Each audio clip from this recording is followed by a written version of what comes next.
Good afternoon, everybody. Apologize for my tardiness today. Thanks for being here. Another packed room. It's good to see. We'll begin with a scheduling update today. President Trump will commemorate the 24th anniversary of 9/11 on Thursday with a visit to the Pentagon Memorial in the morning, followed by an appearance at the New York Yankees game at Yankee Stadium in the Bronx on Thursday evening. Next week, as you all know, the President and the First Lady will depart for their historic state visit to the United Kingdom on Tuesday, and they return to Washington on Thursday. Today, I would like to address the tragedy that has not received nearly enough media attention, the brutal murder of Irina Zarutska. Here are the facts that many outlets have shamefully and intentionally failed to report until President Trump drew attention to it. On August 22nd, Irina Zarutska was stabbed to death on the rail system in Charlotte, North Carolina, by a savage career criminal. This is a public transportation system that many in the area use every single day to go to school and work. Irina was on the train that night traveling home from her job at a pizzeria, still in uniform from her shift. This beautiful, innocent 23-year-old young woman was a Ukrainian refugee who had recently fled her country for a chance at a safer life and a promising new beginning here in the United States of America. But tragically, a public transportation system in a major American city was more dangerous than the active war zone that she left. The President and the entire White House are praying for her family and friends during this unimaginably difficult time. But while we extend our thoughts and prayers, we must also seek justice for this crime and call attention to this heinous incident. Surveillance video of the killing was finally released to the public this past Friday. It shows the alleged killer, DeCarlos Brown Jr., pull out a knife, get up from his seat behind Irina, and prepare to thrust a blade into her neck before the released footage gets cut. This is pure evil on full display.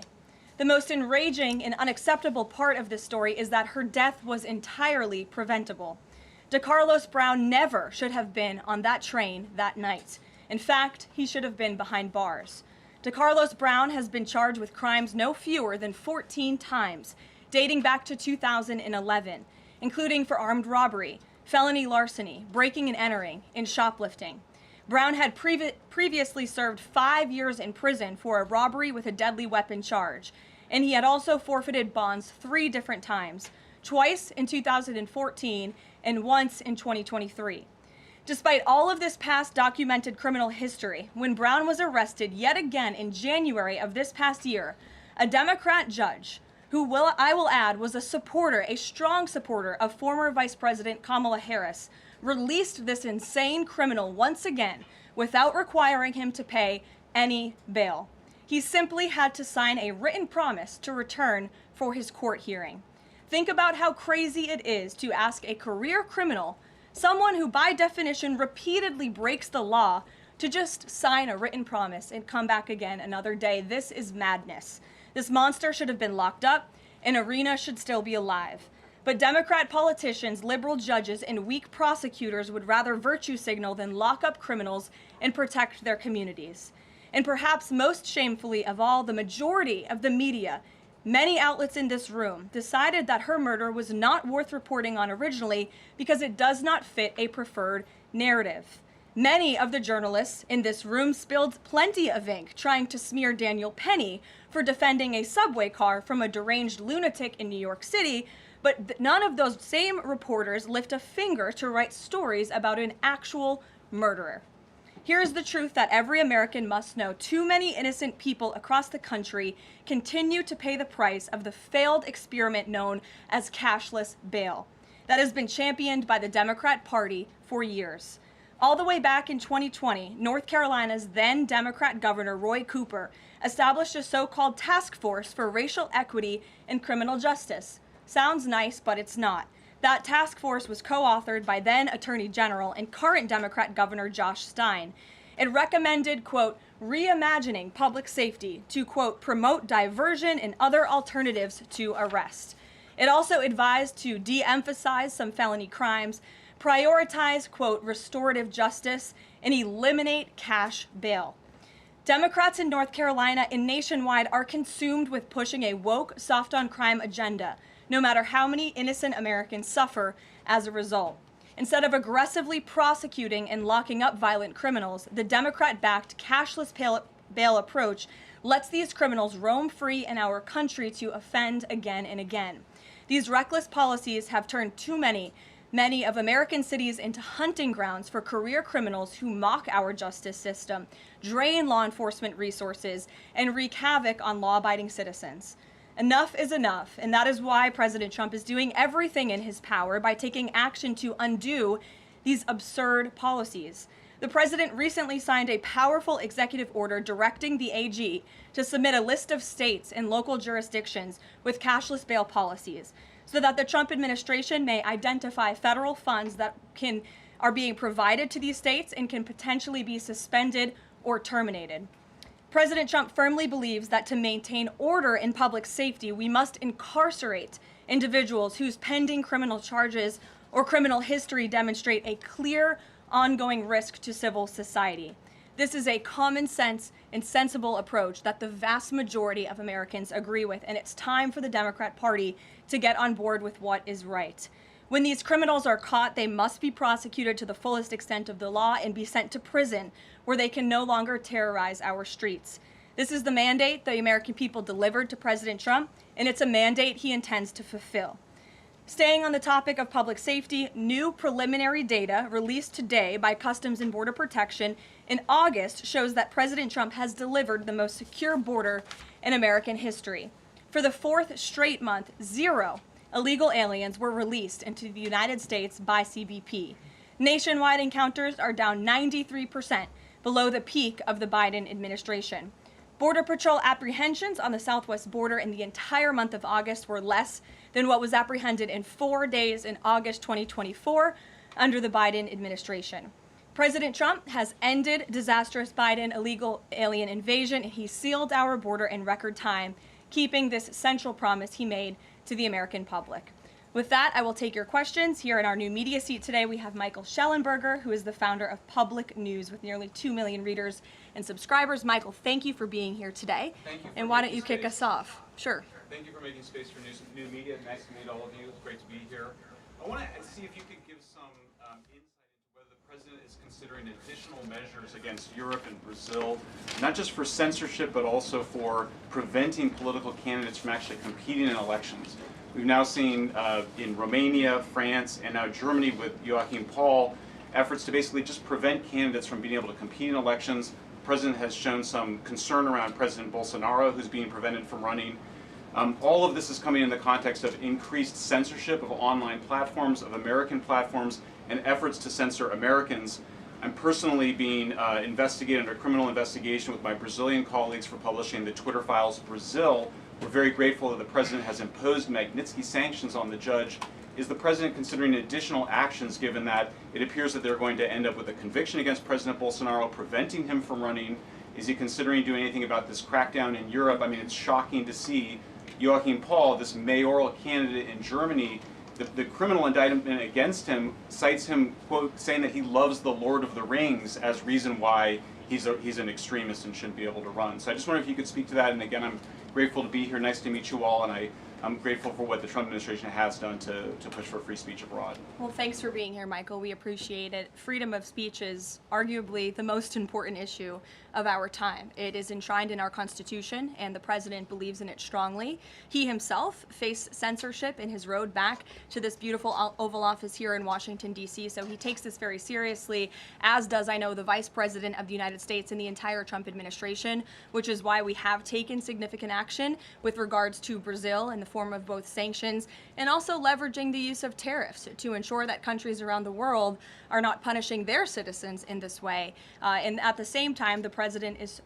while he's leveraging the United States to safeguard our interests abroad, he's also making sure that freedom of speech remains here in the United States of America. So I don't have any additional actions to preview for you today, but I can tell you this is a priority for the administration, and the president is unafraid to use the economic might, the military might of the United States of America to protect free speech around the world. Quick follow-up to that? Sure. Quick follow-up, which is just, there was a Reuters story saying that the Trump administration was looking at this Europe-U.S. trade deal as one of the sticking points, this issue of the censorship not just of U.S. platforms, of Americans. Do you have any updates on how those trade talks are going? And I also wonder if the president is concerned about NATO membership. NATO membership requires that you be a democracy and you have free speech. Is it possible that some of these actions that we've seen in Romania, France, and Germany would disqualify those countries from being in NATO after this? I have not heard the president discuss NATO membership in regards to this issue in particular, but I have heard him discuss the issue of free speech and the importance of free speech with foreign leaders around the world, including the Prime Minister of the United Kingdom. When we were in Scotland, the president brought this up and how important it is for the Prime Minister to protect free speech in the UK and in various conversations with other world leaders. So he brings it up, and I think the entire world knows that this is a priority for the President of the United States. Gabe. Thank you, Caroline. Regarding the Israeli strike in Doha, how much time or how much of a heads up did the U.S. get, and does the president support the strike? Sure. Well, I have a statement to read for all of you with respect to the Israeli strike in Doha, and here it is. This morning, the Trump administration was notified by the United States military that as Israel was attacking Hamas, which very unfortunately was located in a section of Doha, the capital of Qatar. Unilaterally bombing inside Qatar, a sovereign nation and close ally of the United States that is working very hard and bravely taking risks with us to broker peace, does not advance Israel or America's goals. However, eliminating Hamas, who have profited off the misery of those living in Gaza, is a worthy goal. President Trump immediately directed Special Envoy Witkoff to inform the Qataris of the impending attack, which he did. The president views Qatar as a strong ally and friend of the United States and feels very badly about the location of this attack. President Trump wants all of the hostages in Gaza and the bodies of the dead released, and this war to end now. President Trump also spoke to Prime Minister Netanyahu after the attack.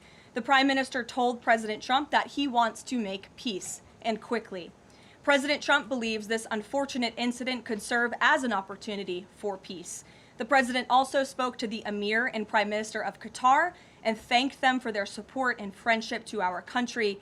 He assured them that such a thing will not happen again on their soil. And to be clear, the president disagrees with the location of the strike, and that he passed that along to Prime Minister Netanyahu. The president just confirmed that in the statement that I just read to you, which I spoke with him about before coming out here. Caroline, Jackie. Thank you, Caroline. So is the president upset with Netanyahu now?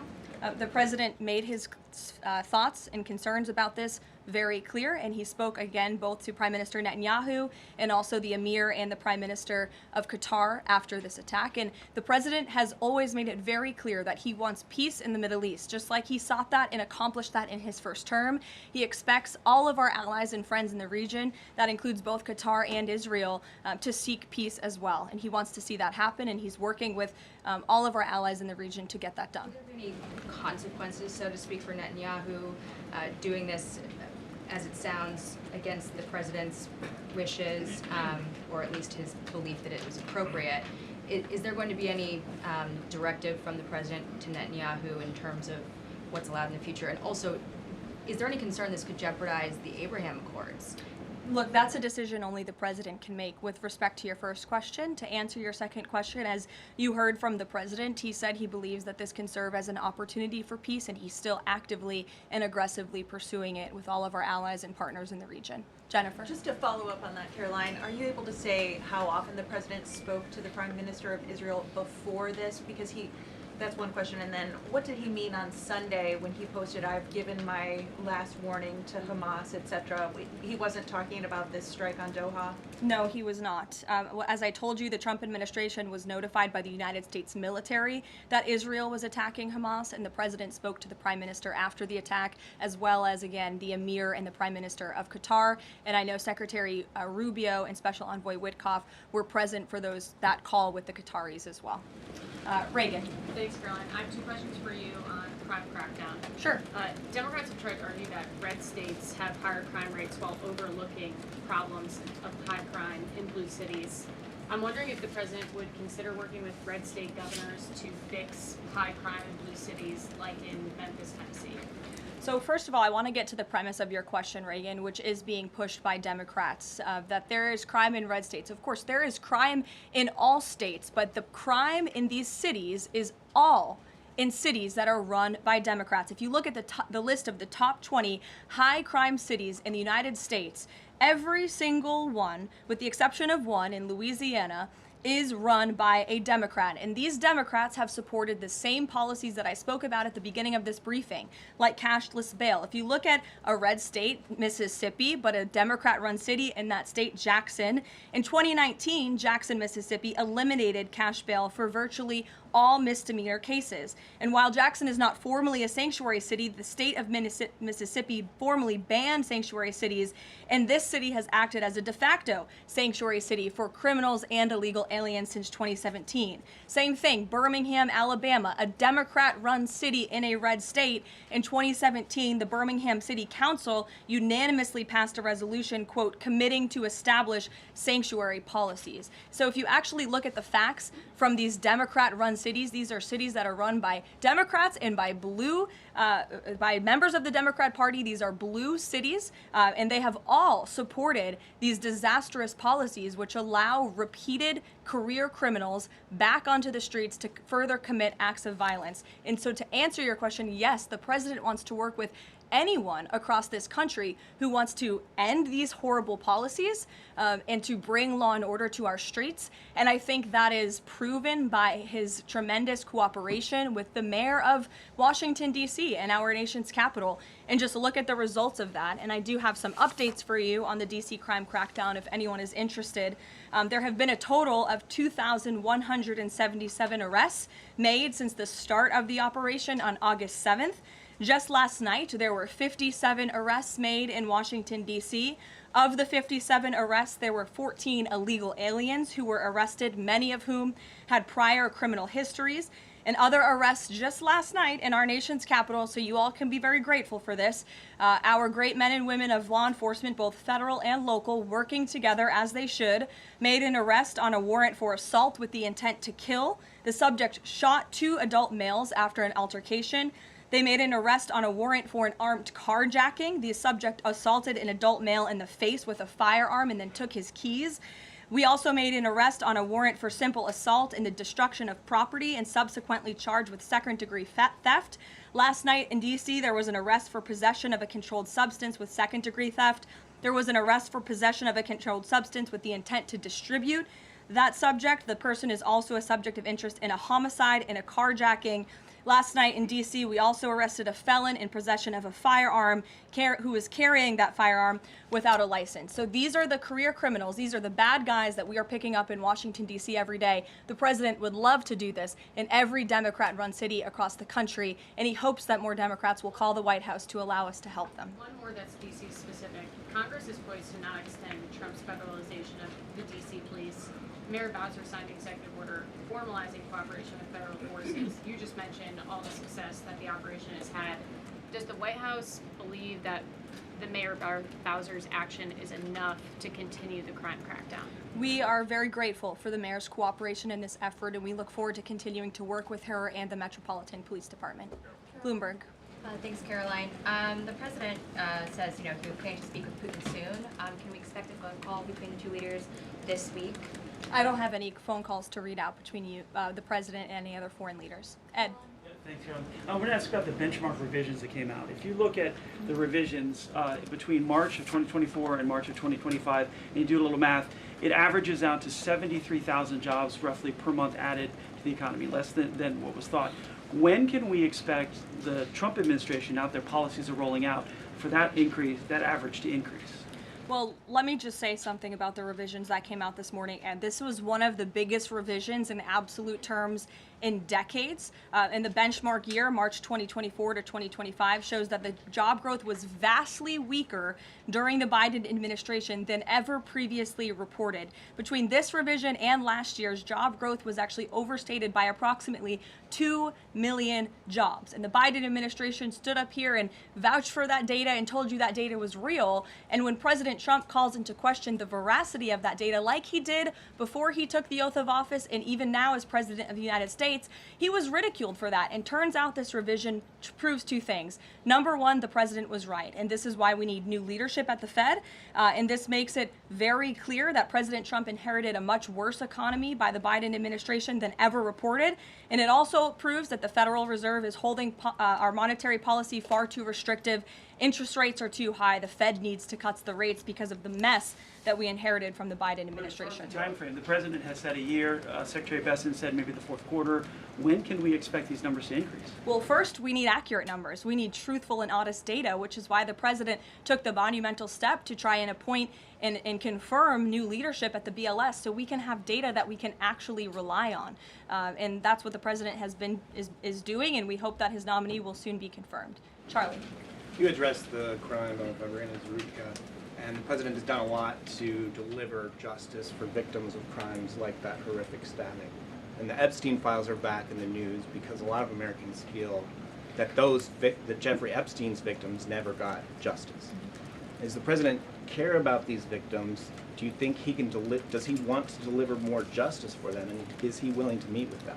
The president cares about victims of all crimes, and that's why Republicans in the Trump Department of Justice have done more in terms of transparency when it comes to the Epstein case than any prior administration. And why are the Democrats all of a sudden caring about this? It's because they are desperately trying to concoct a hoax to smear the President of the United States. We have seen this time and time again. Ro Khanna and all of these other Democrats, they could have cared about those victims 4 years ago when Joe Biden was in office. They could have pushed for transparency then. Unfortunately, the Democrats are using victims as political pawns to try to smear and to push a hoax against the President of the United States. And I will get you numbers on the amount of child predators that this administration and this FBI and this Department of Justice have locked up under President Trump's leadership. We have done more than any president to protect victims of crime, especially disgusting, heinous sexual crimes. And that includes the deportation of illegal aliens who are perpetrating these crimes against innocent victims in our country right now today. And that remains a top priority for this administration. Does the president, will he meet with the victims? On the Doha strikes, did the president speak with Netanyahu before they were carried out? Did he urge him to not go through with it, or did they only speak afterwards? Again, I read you a statement. The Trump administration was notified by the United States military that Israel was attacking Hamas. The president directed his special envoy Witkoff to immediately call the Qataris. And after the attack, he spoke to Prime Minister Netanyahu. One more. Behind you. Thank you. Go ahead. About the Epstein case, would the White House support a professional handwriting expert review of the document released yesterday to prove that it's not the president's signature?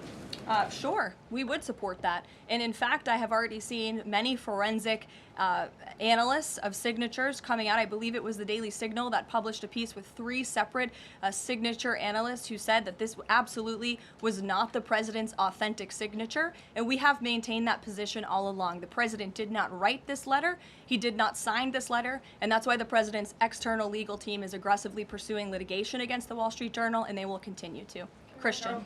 Thanks, Caroline. Following up on Ed, now that we have these revised jobs numbers, is the president concerned at all that price spikes, stemming from his tariffs through the end of the year might actually be driving the country towards a depression or a recession? What I'm asking is he committed to these policies now that we know how faulty the jobs data was? The president is committed to his policies because his policies are working, Christian. And there have been a lot of people fear-mongering about inflation in this room, but it just has not come to fruition. On a monthly basis, CPI inflation has now come in at or below the market's expectation for 6 consecutive months, every month that President Trump has been in office. Overall, inflation has run at a 1.9% average pace in the president's first 6 months in office. I would have told all of you that in January, you would not have believed me, but those are the facts and those are the numbers. And we also see many other positive signs in economic indicators like real GDP.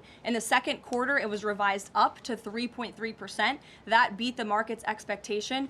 We know there's a capital spending boom right now, which we know is one of the greatest economic indicators of job growth. We know wages are increasing at a far faster pace than they were under the previous administration. We see productivity in the second quarter was also revised up to a strong 3.3%. In total industrial production, factory output also surged. All of this means the economy is moving, people are working, people are spending money. You look at consumer spending, that is also ticking up and in the right direction. And a large part, it's because of the incredible work the president has done in terms of energy and unlocking our energy dominance in this country. Again, these jobs, the numbers from the BLS today prove that the economy was an absolute mess, and we are working every single day to fix it, and all of those indicators I just read for you are positive sign of what is to come. Just one more quickly on Sure, trade, Danny. Just wanted to get a bit of clarity on the sequence of events for the Doha attack and the notification. You said that the U.S. military notified, if I got it right, the Trump administration was notified by the U.S. military. That's right. Was the U.S. military notified by the Israeli military, or did the U.S. military detect an incoming Israeli attack on Qatar? The U.S. military notified the White House and the President of the United States. That's all I have to share for you on that, Danny. Thank you. Jeff. Also following up, you said that the president assured the leaders in Qatar that this would never happen again. Did he say that to the Prime Minister of Israel, and did Prime Minister Netanyahu agree to that? The president told that to the emir and the prime minister of Qatar, and the president also overstressed the importance of peace in the region in his conversation with Prime Minister Netanyahu as well. And Prime Minister Netanyahu told President Trump he wants peace and he wants it quickly. That's what the president expects to happen. The president is very clear in the statement that he just had me read, and you will all see it out on Truth Social very shortly, I am sure. The whole world will see it. He wants all of the hostages released out of Gaza, and he wants this war to end. Those are two clear directives that the president is making very clear for the entire world to understand. Mary. But Qatar obviously has been helping to negotiate these ceasefire talks. Does the president think that Israel is undermining negotiations by striking Qatar? Is he concerned that Qatar's no longer going to want to play that intermediary role? Well, I think the president addressed that in the statement. I can read the whole thing for you again. I think it's very thorough because the president wanted to address all of your questions. We wrote, unilaterally bombing inside Qatar, a sovereign nation and close ally of the United States that is working very hard and bravely taking risks with us to broker peace, does not advance Israel or America's goals. However, eliminating Hamas, who have profited off the misery of those living in Gaza, is a worthy goal. So he answered that question and to be himself. clear, you can't say that Israel informed the U.S. What I can tell you is the United States military informed the Trump administration. Thank you. A quick follow on that. Can you tell us when the U.S. military was notified, given that the largest U.S. military base is in Doha? And then I have a question on D.C. crime. This morning, just before the attack, as I said earlier as well. Okay, thank you. And yesterday, the president spoke about D.C. crime and talked about how there was virtually none. And then he expressed frustration about things that take place in the home they call crime. He said, you know, they'll do anything they can to find something. If a man has a little fight with the wife, they say this is crime. See, now I can't claim 100%. Exactly what crimes was the president referring to? He wasn't referring to crimes. That's exactly the point he was making, Ouija. What the president is saying is that these crimes will be made up and reported as a crime to undermine the great work that the federal task force is doing to reduce crime in Washington, D.C. And I think the president has every reason to believe that, given the efforts of many reporters in this room who actively seek to undermine the president and what he's doing in our nation's capital. We all know that deep inside you all agree with this because you all live here, and I'm sure you are very grateful for the administration's efforts to make the city, which we all reside in, much safer for ourselves and our families. Michael. Thank you, Caroline. Florida Congressman Randy Fine is calling for judges to face consequences if the violent repeat offenders they release go on to commit new crimes. Is that something the president supports? It's not something I've heard the president discuss. You can ask him yourself next time you have the opportunity to. How's that? Caroline, one more question. On Thursday, President Trump will head to the Pentagon and also to New York City in honor of the 24th anniversary of 9/11. Has the president expressed any interest on creating or having Congressman, create a new 9/11 commission to answer some of the ongoing questions many Americans have about that day. I, again, have not heard the president discuss that. You're welcome to ask him yourself, but I do know he very much looks forward to going to both the Pentagon and the Yankees game in New York City on Thursday to commemorate the 24th anniversary. As you know, the president is a New Yorker at heart. He loves the city very much. It is his home, and you'll hear more about that on Thursday when the president speaks on this himself. Kelly. Caroline, thank you. I wanted to ask you a question about the president speaking yesterday before the Religious Liberty Commission. As you know, he's created the White House Faith Office, the Task Force on Anti-Christian Bias, and yesterday he talked about the importance of the Bible in America and the importance of prayer in America. Some people have criticized him for that in stating that he's espousing Christian nationalism. Yet the president has called on the American people to band together in praying for this nation for people of all faiths. How important is that to the Trump administration, and are there guidelines for implementing that? Well, last time I checked, it's not just Christians who pray, it's people of all faith who pray, and that's what the president wants to protect, the religious freedom for Americans of all faith. And he spoke about that yesterday, and that's why he was very proud and excited to announce this new initiative, Pray America, encouraging all Americans to pray for our country and the goodness of our country leading up to America's 250th birthday next year. Why don't we take some from the sides? Elizabeth, go ahead. Thank you, Caroline. I have two questions. Sure. First, on prayer again. Is the Trump administration looking for the forthcoming prayer guidelines to challenge existing court precedent on the right to pray in public schools? Well, the president spoke about that yesterday and some of the changes we are making to ensure that the religious liberties of America's students and our youth are respected in public schools. In fact, he had a young student and invited him on stage to share his story about how when this young boy spoke about biological and biblical truth in his classroom, he faced consequences for that, and how Americans of faith should not be facing consequences for expressing their religious freedom and their religious views. Not in any public school in America should that be happening. You heard the president talk about that yesterday. Sure. Caroline, thank you so much. Regarding Israel attacking Doha, beside the phone call, what was President Trump's involvement in the attack, if any? Look, I don't have anything more to read out for you on this other than the very lengthy and thorough statement that I have shared repeatedly now. Sure. Go ahead. Thank you. After the Supreme Court ruling yesterday on the ICE raids in Los Angeles, some particularly non-white U.S. citizens are saying that they're going to begin carrying their U.S. passports with them at all times. What is the White House's response to Americans who are concerned about being swept up, as others have been already, in these enforcement actions? They should not be concerned because this administration is focused on the detention and deportation of illegal alien criminals who broke our nation's immigration laws. And the Supreme Court upheld the Trump administration's right to stop individuals in Los Angeles to briefly question them regarding their legal status because the law allows this, and this has been the practice of the federal government for decades. And the Immigration and Nationality Act states that immigration officers can briefly stop an individual to question them about their immigration status if the officer has reasonable suspicion that the individual is illegally present in the United States. And reasonable suspicion is not just based on race, it's based on a totality of the circumstances to review. And I will tell you, I spoke to our border czar about this morning.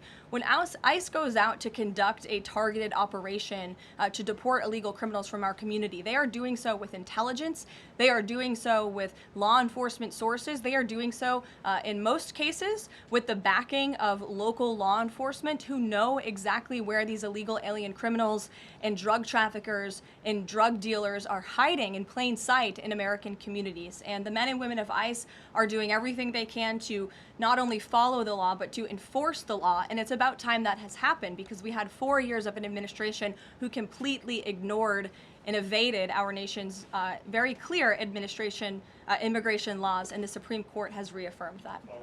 Sure. Thanks, Caroline. One of the other documents released by the House Oversight Committee contained a photo of Jeffrey Epstein holding an oversized check that was made out to him in the check from the president for $22,000 for a fully depreciated woman. I wondered if the president has any recollection of that, or what you guys make of that photo that was included in those documents. Did you see the signature on that check? It is not Donald Trump's signature. It is absolutely not. The president did not sign that check. But does he recognize Jordan, the go woman? ahead. Caroline, Thank you, Caroline. On the New York City election, Caroline. is he Well, considering? I'll take both of you. Go ahead. So first, is the president considering offering Mayor Eric Adams a job? If so, why? And does he think Curtis Lee was a serious candidate for New York City mayor? Look, the president has made it quite clear he wants this race to move forward in New York City. He does not want a communist to be running New York City, but as for weighing in on other individual candidates, I'll leave that to the president to do himself. Caroline, and then following up on Reagan's question, many of these highest crime cities in America, they're led by black mayors, including the three that you mentioned, Jackson, Memphis, Birmingham. So given that, what's your response to criticism from the left that Trump is targeting black mayors? Isn't he just trying to protect black people? The president is trying to protect all Americans from crime, and he wants to make all of our cities in America safe. And the fact is, the most dangerous cities in America are run by Democrats, overwhelmingly. And according to the FBI crime statistics, 19 of the top 20 cities with the highest murder rate are run by Democrats. And these high-crime, Democrat-run cities are driving up the crime stats in otherwise safe red states. So, of course, he wants to address this problem. He's made that quite clear. Mike Johnson, he came out and said that the president was an FBI informant. Do you know what he meant by that, if it's not true? I can affirm that is not true. I think the speaker was referring to the fact that President Trump kicked Jeffrey Epstein out of his Mar-a-Lago property for reasons the president has already discussed. John. Oh, thank you, Caroline. First of all, as a Washington, D.C. resident with my family, I just want to thank the administration for revitalizing safety here in the last 3 weeks. It's been stunning. Well, I want to go to Virginia. All of a sudden, out of the blue, Winsome Sears has closed the gap on Abigail Spanberger. Got 4 issues. Coerced abortions in Fairfax County without telling mom or dad, no parents, girls going in boys' bathrooms on film, right? 2 of the young fellows get suspended for complaining about it. Virginia Beach man, an innocent man, is now died in a car crash by a drunk illegal going on the other side of the road, and now you got Spanberger's got these racist signs. When are we going to get the president to make an official endorsement of Winsome Sears and maybe come and campaign in South West Virginia? Well, as you know, I'm very limited in what I can talk about when it comes to political endorsements in future elections from this government podium. But all of the issues that you just mentioned I know are very important to the president, and it's quite common sense. It's the foundation of the Republican Party, and it's what sent this president back to the Oval Office. We want to keep men out of women's sports and bathrooms. We want criminals to be locked up. The president wants to see law and order in every state across the country, but as for political endorsements, I'll leave that to him and his political advisors to make those. Sure. Haley. Good evening, Caroline.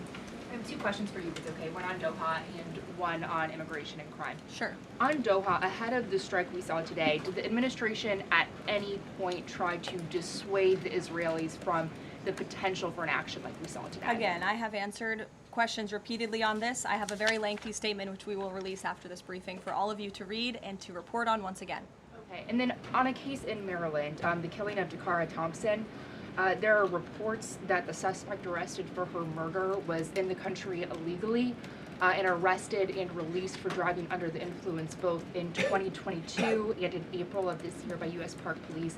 Is the administration looking into what process allowed this to take place? Yes, we absolutely are. As soon as we saw this case, we ensured that the Department of Homeland Security and the Department of Justice were on it, and I can assure you that they are. This is another heinous act of violence against someone who should have never been in our country illegally in the first place, and that's exactly why the deportation of illegal criminals from our country is a top priority for this administration, and it's something that is happening every single day, and I would encourage all of you to continue to report on the very violent illegal alien criminals that we are deporting daily from American communities across the country.